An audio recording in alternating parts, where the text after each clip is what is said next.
Welcome to another edition of the Durham Bulls Podcast, which, as you know by now, 4 months in, this is where the Durham Bulls fans come to celebrate our tradition, our history, and we do that with all the fantastic people who have made up the Durham Bulls over the years. I'm Patrick Keenis, broadcaster for the Bulls. If it's your first time joining us, we thank you. And please subscribe on Apple, subscribe on Spotify, and you can watch these video podcasts as well on our YouTube channel, Durham Bulls TV. So it's a great honor for me to bring in a guy who I've actually only worked with for 1 year, but I feel like I've known for a lifetime, and he falls right in line with all of the key central figures during my time with the Durham Bulls that began back in 2012. We've had Charlie Montoya on, we've had Ryan Stanek on, we've had Miles Masterboni on, we've had Jim Morris, who the rookie, the movie was based on his life a couple of weeks ago. And in town very recently, a coach from a championship Durham Bulls team back in 2018, who's now lucky enough to manage his hometown team for the sixth year. Here is Ben Johnson, former Durham Bulls coach, current manager of the Memphis Redbirds. Ben, it is so good to see you. How are you? Oh, great, Pat, man. What an intro. Hey, appreciate it, man. And it was all ad-libbed and all from the heart. Oh, man, I'm great. I'm glad to be here with you. Love Durham. Love being here playing the Bulls. What a great ballpark, great energy, great fan base. This is one of my favorite places to play. And you're back. This isn't the first time you've come back since you've left the Bulls. You've come back several times over the last few years. What is it like, or what was it like the first time you came back after your time here, now running the show with Memphis? What was so special about Durham? Just the fans. The fans are special. And it's Bull Durham, man. You know what I mean? It's the Durham Bulls. You know, I want to say everyone that is a baseball fan knows the movie, right? And to be able to come back here and to be able to play against the Bulls, man, it's pretty cool. It's pretty cool. My experience, that was in 2018. That was my first year on the coaching side.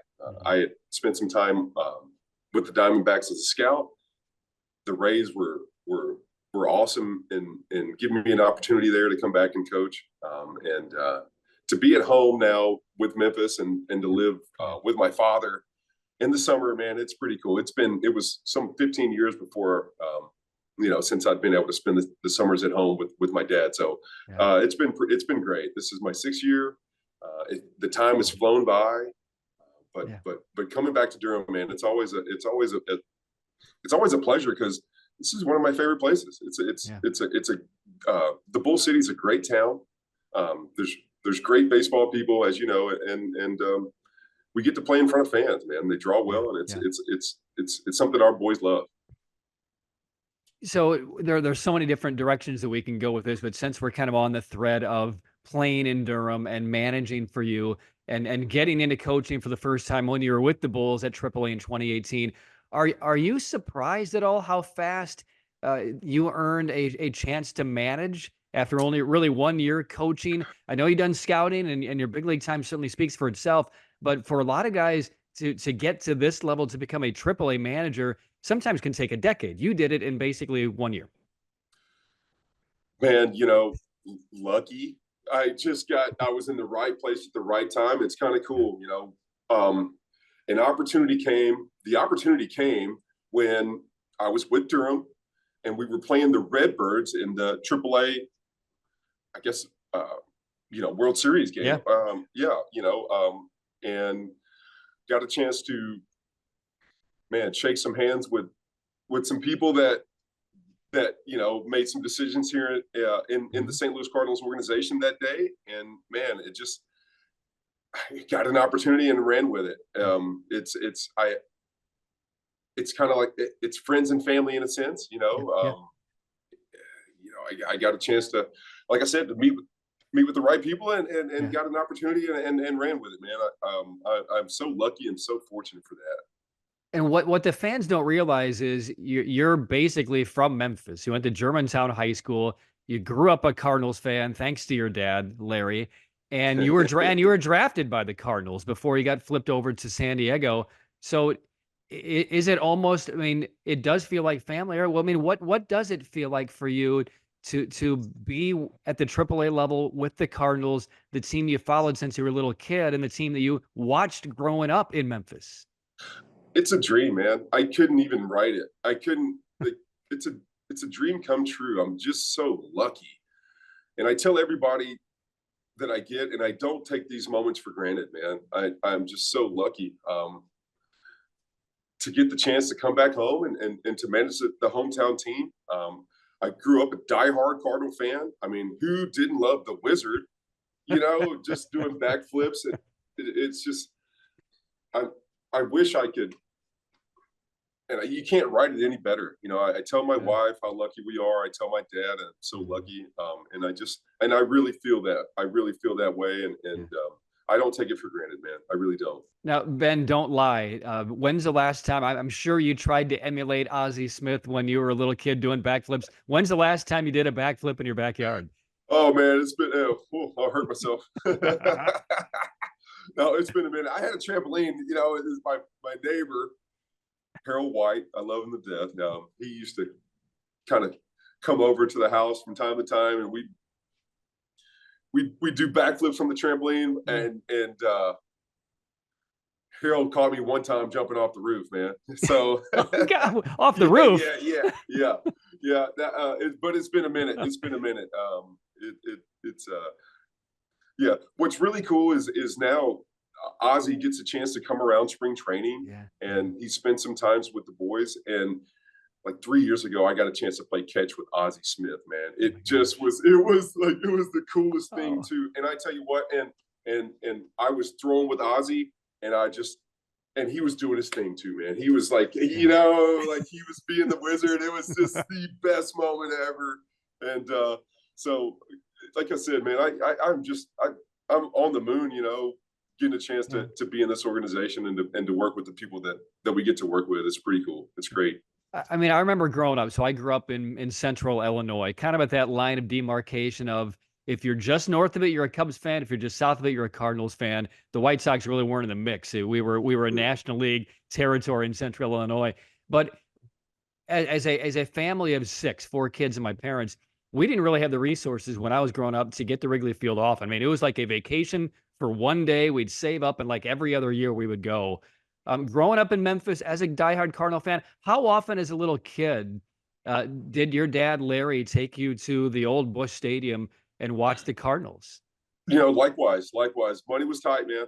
Money was tight. And I went to one game in Busch. That was, and I was so young that my dad kind of had to tell me so I could remember.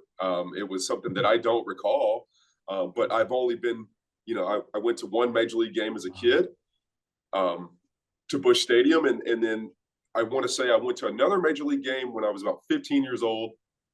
Saw the Braves play at Turner Field. And, you know, that just the resources weren't there for us, man, you know? So we did what we could. I went to a lot of minor league games. Memphis Chicks, they were the AA club there for the Royals. Got a chance to see Bo Jackson play there. It was pretty cool. Michael Jordan came through and played with the Barons. So that was pretty cool. Went to a lot of minor league games, but didn't get a chance to go to many major league games. And the irony of it all is, so you went to one Cardinal game when you were a kid. Years later, you're playing against the Cardinals in the playoffs with the San Diego Padres. What can you even begin to express how that circle closed in your life when you had a chance to do that in, what was it, 05? It was 05. We played the Cardinals. We won our division that year. 05 and 06. And they put us out, man. They put us out in 3, man. They beat the brakes off of us. It was a great experience. So this is a funny story. We're such diehard fans, Cardinal fans. My uncle asked me for tickets, came to the playoff game, and wore Cardinals gear. Oh, no. In the family section. Yeah, in the family section, man. When I'm playing for the Padres and we're playing the Cardinals. It's that Uncle Tony, man. My dad's brother. Yeah, what yeah, was Uncle he Tony. thinking? Was this What in was he St. thinking, Louis man? or was this in San Diego? This was in St. Louis.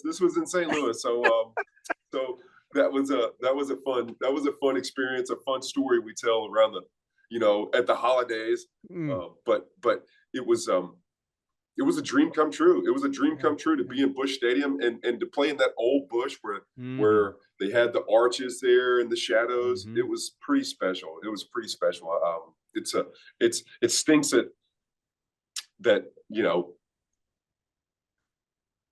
they've moved on. Sure. New Busch is great. But man, it was a lot of old history there, and it was some enjoyable games there. It's like Tiger Stadium in Detroit. The no longer it's like the old Comiskey Park in Chicago, and I mean there's just so much history and so much tradition in those spots, and again we're connected to our childhoods through those stadiums, and now it's just parking lots or it's a park or whatever is in the location of the old Busch Stadium. Yeah, we're connected. We're connected to our childhood through that, man, for sure. Tell me how many times Uncle Tony's been on your pass list since that day. Dude, man, I went out and got him some clothes, man. It's like, look, this is what you're wearing when you come to games. But now I got him Cardinal gear. So now it's appropriate. Now it's appropriate. So let's talk about your dad for a second. So because I knew he still lived in Memphis, and you live in the off season in Arizona with your wife and your two children. Are you living in your childhood home in Memphis? Or are you living with your dad, or what's that relationship like right now in the summertime in Memphis? I'm living in the room that I grew up in. It is so cool. And it's so cool. We're 15 minutes from the ballpark. Like I said, I know all my neighbors. My neighbors love the team. It's I couldn't ask for anything better, Pat. I promise you, man. I am the luckiest guy on earth, man. I really am. I am so fortunate to do what I love and to make a living doing what I love, man. I'm just so lucky. I'm lucky. Can you describe the house and describe your room? I mean, do you still have the wallpaper and the pictures on the wall they had when you were 14? So, like 2 years ago, we renovated the place, man, and it needed it, okay, badly. I had like this thick orange shag carpeting for years, and we finally pulled it up. And I had I'm embarrassed to say this, so I had wallpaper that had the ABCs on it, man, and I'm a grown man. And that was still your room for the first 4 years of managing Memphis. God, I'm a grown man with ABC wallpaper. But we've redone the place. Hardwood flooring looks great. It's an old home. It was built in the 30s, so it's like the walls are plaster. You know what I mean? So it took treatment to actually paint the walls. It was a big deal. So, but it's an old house. It's a 2-story home, and finally, I've grown out of the ABC wallpaper. I'm glad to hear that. Yeah. I know my ABCs, though, Patrick. I'm not going to ask you to prove that. Do you still have the glow in the dark stars and moon on the ceiling? Dude, all that. Like I'm embarrassed, man. I'm embarrassed. Like, oh, don't. I think it's awesome. I think it's awesome. Tell me more about your dad. That's one conversation I've never really had with you. But tell me about your family, about your parents, and growing up, and what makes your dad Larry so special in your life. He is. I mean, just a young kid. My dad was always kind of my hero, man. It's I can get emotional talking about this. He just a high character man, he just instilled in me, you work hard, you help other people, and you have fun. Those 3 things you do every day. 4 years ago, my dad, I want to say 3 summers ago, my dad was diagnosed with Parkinson's. So to get the chance to spend the summers with him is even more special. I lost my mom in 21. So it just, I don't take these times for granted, man. I really don't. my dad, everything I know about baseball, he gave me a work ethic, man. Every day we go out and we find a way to get better. And that was something that I've just kind of taken with me my entire life.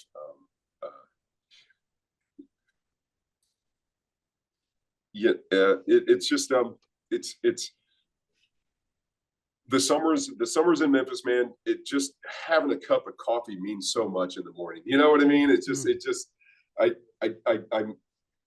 was 15 years, maybe longer, before I was at home and spending the time with my dad every summer. So just having a cup of coffee, talking about the game, talking about the Cardinals, it just means so much. And we talk. We don't talk a lot, but when we do, it's pretty meaningful. How closely does he follow the team in however he's able to follow the team? Does he watch? Does he listen? Or does he hear the stories from you? No, he's in. He does a lot more listening now than ever. Okay. He's on the radio. He listens to the radio, and man, and he loves it. He a lot of the day games he comes to in Memphis. So and we play a bunch. So man, we got the 11 o'clock and the 12 o'clock master. We play, but he's at all our day games, and he's following, man. He's following. He loves Jordan Walker. Who doesn't? Who doesn't, right? Mm-hmm. He enjoys it when we steal a lot of bases. Man, he checks in on me pretty regularly. Yeah. So it seems like it's the right bridge to ask you the question about when Craig Colbert called you into his office in June of 2005. And your relationship with Craig went back as I was researching. He was basically your manager every step of the way after you got traded. A-ball, Fort Wayne, AA, Mobile, and AAA in Portland. Can you walk me through the story of being called up and what you were told by him, and then making your debut? Because I'm sure your dad was on the very first flight out to the West Coast, right? Yeah, he was there. My mom too. It was pretty cool. Mm-hmm. So we were in Sacramento. And man, I was on the roster and I was just torching the league. I knew it was coming, but I didn't know it was coming. You know what I mean? I was like, man, it's got to be coming soon. And I guess right after batting practice in Sacramento, he called me into the office and he said, "Hey man, what you got going on later?" And I was like, "What? Got a ball game." Well, he's like, "Well, congratulations, you hit the lottery." That's what he told me. That's what he told me, man. So that was pretty special, and to go up and play. We were playing the Mariners in an interleague series that day, and I got a chance to make my debut, and I went out and played left field, and the first hitter was Ichiro Suzuki, man. And I'm just thinking, oh boy, don't hit me one of those slicing liners, that he can do, that's just hard to catch. I didn't get a ball that day. I made it through the game, and man, it was a great experience. Phil Nevin was awesome. He was a leader on that club. He took me to dinner that night, and we had a great dinner. And man, it was just it was a lot of fun. It was a great experience. It really was. It really was very enjoyable. Pull the curtain back a little bit more. When you get into that game, or even before, when you're on the field warming up, did you locate your parents in the stands? Were they wearing the right team's jerseys? I mean, what was it like to finally realize, here I am, I'm on a big league field, my parents are here, the dream, you can check that box. Here we are. That's right. Yeah. Dream box check. And I didn't locate my family. I was just engaged, man. I was locked in. I don't know what they were wearing. But no, man, I was just locked in. And I was ready to win a ball game, and we did win that day. Man, it was so cool. So Trevor Hoffman came in and closed that game, and Hell's bells rang out. It was just a great experience, man. It was a great experience. Yeah. So take me a few days later, because it was a few days before Bruce Bochy got you in the lineup to start a game, and you're in a lineup against Jeff Fassero, and you finally have an opportunity to get the bat in your hands and do some damage, and you did, right? And you're second at bat? Yeah, I got my first hit. Hit a rocket to left field, man. Moises Alou was playing left. Put him on his ass. Excuse my language. Like it's a podcast, man. Drop it, man. Yeah. I hit a bullet. He busted his ass trying to catch it, and yeah, man. Yeah, and the rest is history, man. Yeah. The rest is history. It was awesome. Jeff Passero was my first major league hit. Where's that ball? Is it still in your childhood bedroom where you sleep at night? It's on the mantle. It's on the mantle in Memphis. Yep. It's on the mantle. What other mementos have you kept over the years? Because Scott Pose, who's my color commentator for most home games, and you met him back in 18. He's been doing Bulls games for years.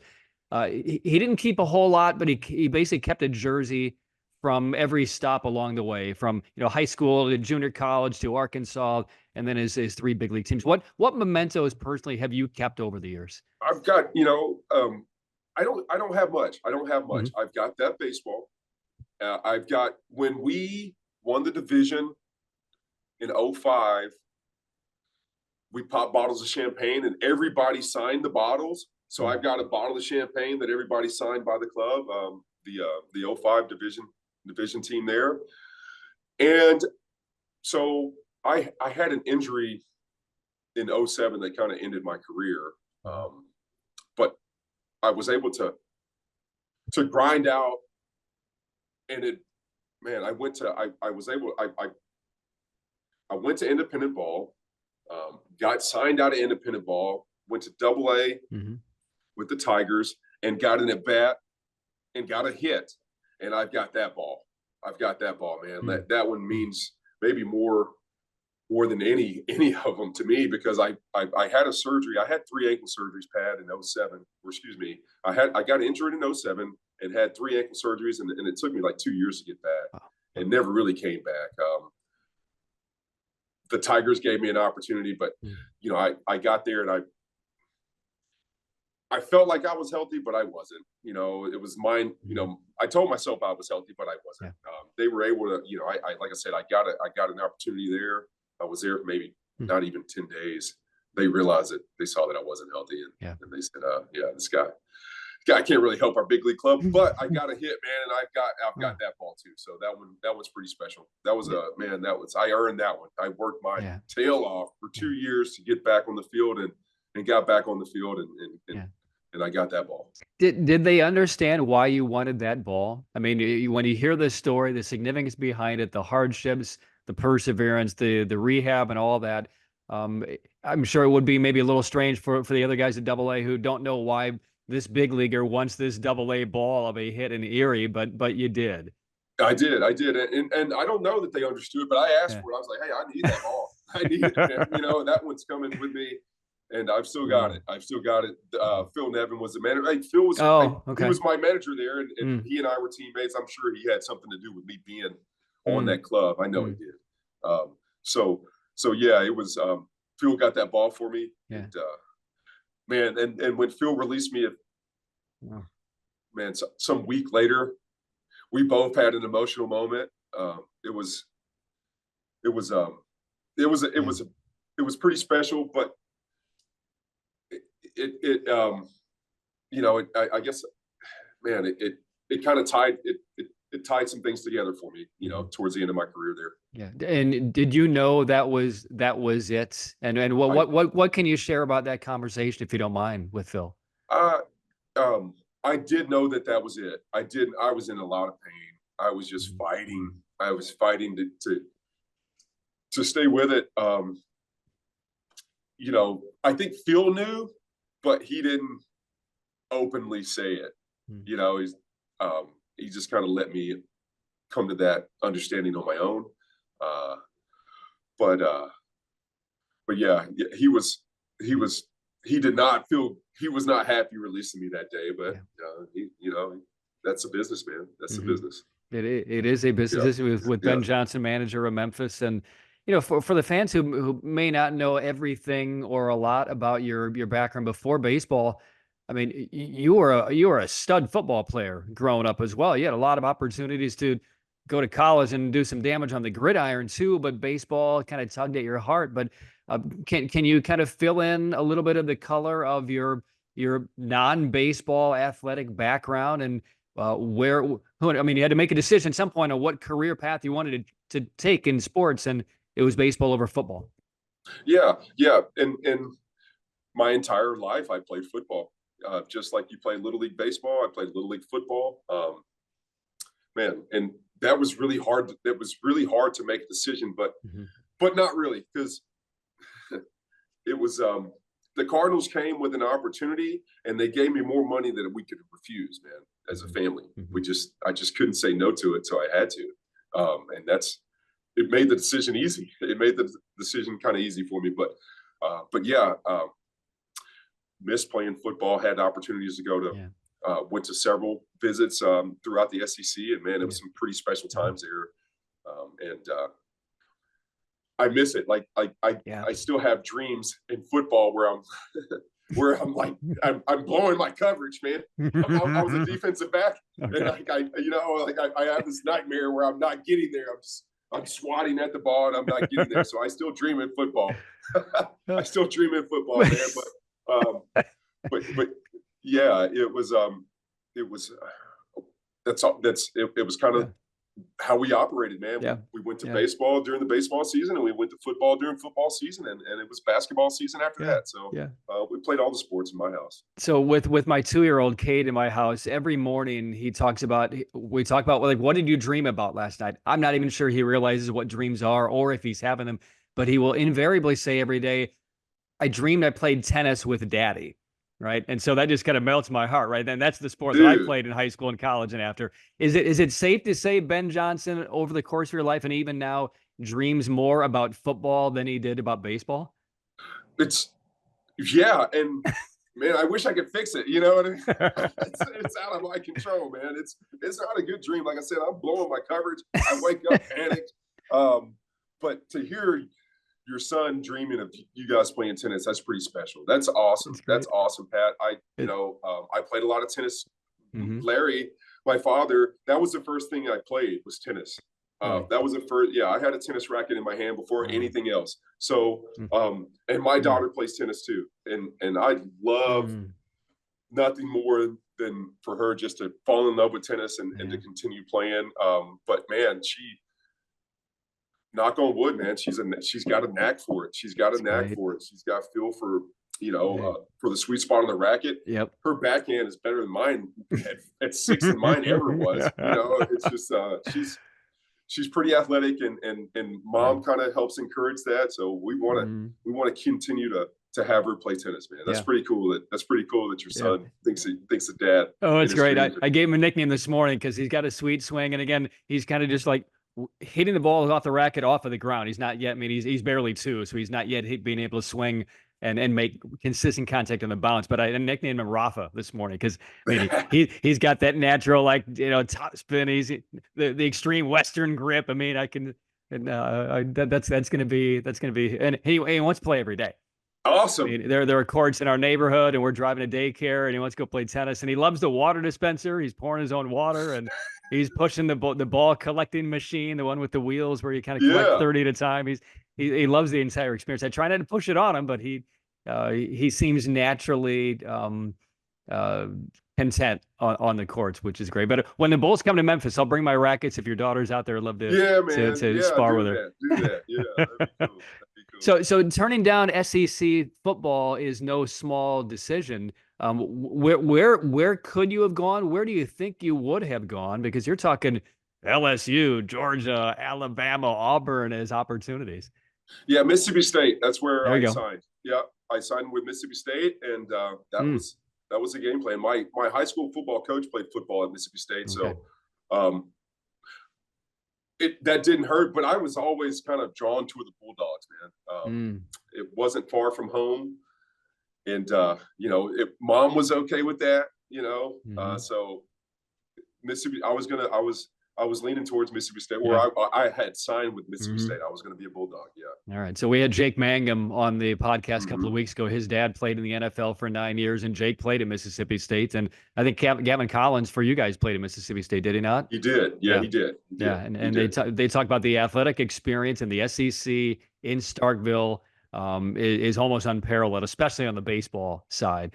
So, hey, as we begin to kind of wind things down with you, let's talk a little bit about the 2018 Durham Bulls team, because you were part of that championship run. The team won in 17 before you got here. In 2018, the team repeated.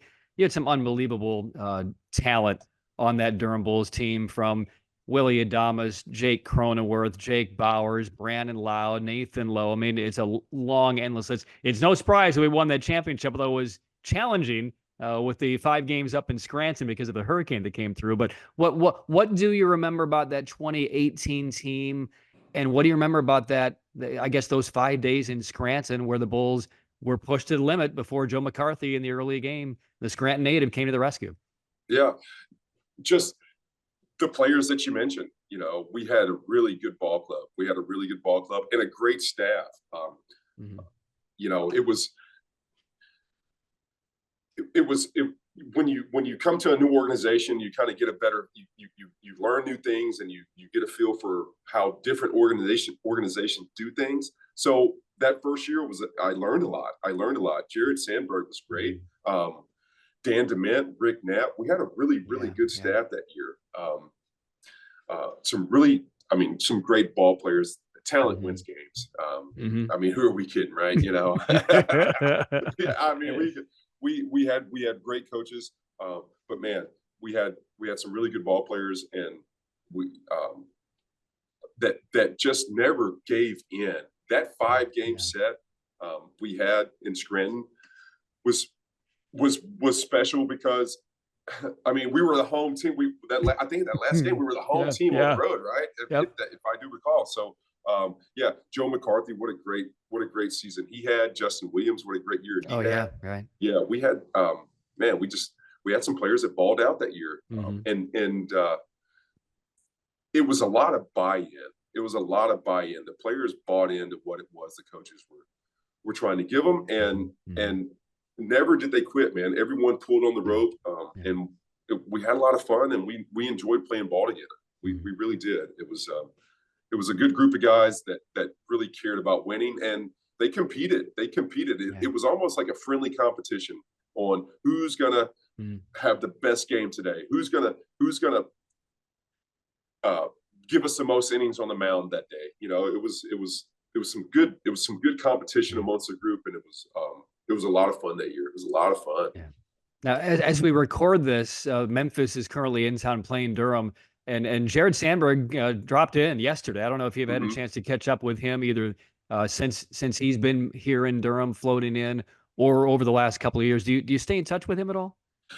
Yeah, usually once or twice a year, we'll just, call each other or drop a text or something, and yeah, it was great to see him. I was just so happy for him and the career that he's had, and Tampa's lucky to have him back.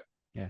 All right. So last question for you, and I'm bringing this up because my brother had the privilege of going to a lot of Peoria Chiefs games. He lives just outside of Peoria, Illinois.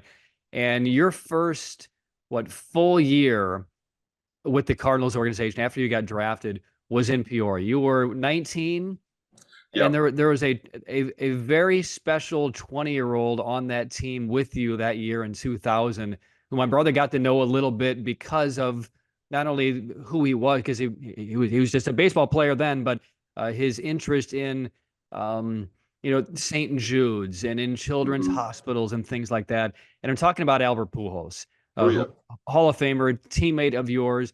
What was it like to play with him? What did you notice from him when he was 20 and you're both hot prospects, very young in the Cardinals organization that year?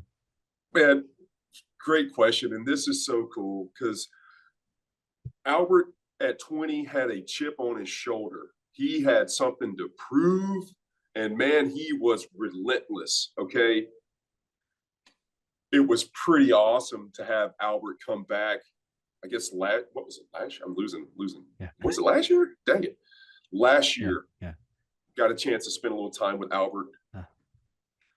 Albert's personality had changed. He had a chip on his shoulder, but now his personality had changed to where he went out and proved what it was he meant to prove, man. It was so cool. He had just like a calmness about him. Like just he had an aura about him, you know what I mean? It was pretty special. Albert, what an amazing career. We all knew that he was a special player at that time, but no one knew that he was going to be a Hall of Famer. I mean, you knew that he was pretty great, pretty special. But we didn't, like I said, we didn't know that he was going to be maybe the greatest right-handed hitter to ever live. And he's in that, he's in that category. But yeah, Albert was relentless with his work ethic, man. He had something to prove. 20 years later, he went out and proved it. It was so cool to like kind of to be around him and to just kind of experience where he was, where I knew where he was, and like kind of where he had come and all that he'd done and everything that he'd accomplished. It was man, it was just awesome. It was just awesome kind of being in the space with Albert. And yes, he is a giver. He gives his time to St. Jude. He gives his time to charities. He's just, he's a great ball player and a great person. He's a really good dude. And I don't want to answer this question for you, so I'll pose it this way. When you are looking back at your baseball career and talking with your kids, let's say 15, 20, 25 years from now, and say, I had the privilege to play with who's the one player or the one baseball personnel member that you will bring up first and say, this is my first baseball story I want to share with you. Who's the subject? I mean, he's right there. Albert's right there. He's the best player that a lot of us ever played with. So yeah, he's right at the top of the list, man. He's right at the top of the list. And Albert played first base, but I truly feel Albert could have been a Hall of Fame third baseman too, man. He played third with us, and he was really good. He had a bazooka for an arm. He could pick it. He just, dude, and this is one thing a lot of people don't know. Albert was just a great athlete. We'd go play basketball. Albert would cross you over and dunk on you, man. No, seriously. Really? Yeah. Just ridiculous. Just a great athlete. And yeah, he was, he's the one I mentioned the most, for sure. Well, maybe that's the root of your dream of you, like, missing coverage and swatting it. You're trying to block the dunk from behind and Pujols after you just broke your ankles. Ben, this has been such a great time. I know you have work to do, so I will let you go. It is always just phenomenally fun to catch up with you when the Bulls take on Memphis, and I wish you and your family and your kids and your dad nothing but the best moving forward. We'll see you in a few months. Thank you so much. Thanks, Pat. Appreciate it, man. And I really enjoyed listening to your broadcast when I got ejected. Hey, you do an awesome job, man. I didn't want to bring that up. No, man. Hey, you're great. You're great, man. You're extremely articulate. You paint the picture in a way that not many can, man. So thank you for being awesome. And I appreciate the time today, Pat, man. It's always good seeing you, man. Well, when you get to the big leagues, then write it in your contract that I get to come with. Let's do it. Yeah, we'll make that happen. And so, by the way, since you brought up the ejection, was my assessment of the situation correct? Was it asking for a new ball late in the pitch clock, or what was going on? I don't remember. Yeah, okay. All right, Ben doesn't want a higher fine, is what he's saying. Ben, good luck in the rest of this series against the Bulls, and we'll talk off the record later on about this. I really am curious. But thank you so much for your time, Ben Johnson, former coach of the Bulls and current manager of the Memphis Redbirds. Thanks, Pat, man. We'll see you soon. All right, so that is this edition of the Durham Bulls Podcast. Again, subscribe if you can. Have Ben's father, Larry, subscribe. And do that on Apple, on Spotify, and on our YouTube channel, Durham Bulls TV. You'll get instant notifications when the new episodes drop every Monday over the course of this season. So for Ben Johnson, for Jacoby McDuffie, who's doing all the post-production work, and for Charlie Montoya, who's banging on the conga drums on the theme song for this podcast, I'm Patrick Keenis. Thanks for watching. Thanks for listening. We'll see you next week on the Durham Bulls.